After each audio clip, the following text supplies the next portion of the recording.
Hola chicos, so yesterday we were looking at the question of whether or not the Dark Ages were truly dark. If you went through my Google slides, you saw me make my best case for why the Dark Ages were dark. And if you did the Shag, you then saw some primary and secondary sources that may have influenced your own thinking on that question. But when I made my case yesterday, there is one important piece that I left out. A piece that shows not only how the Dark Ages were dark, but what might have been their darkest chapter. And that darkest chapter was the Black Death.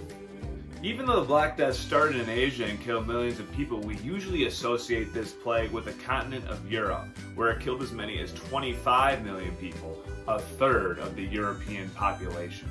And while we study the Black Death every year in this class due to its importance in world history, it's never seemed quite as relevant today as it does right now, in the midst of this current coronavirus pandemic. So today, in addition to learning about the Black Death, you're also going to be learning about disease in general, the important role that it has played throughout world history, and the role that it is playing in shaping the history that is taking place today. Thankfully, the coronavirus does not appear to be as lethal as the Black Death was, but at 1.2 million deaths worldwide and counting, it is difficult to overemphasize the enormous importance that this pandemic has in shaping our present and our future. So when you turn to your study guide at the end of today's lesson and try to answer that question, what are some examples of how disease is important in world history? These are some of the things that you should be thinking about.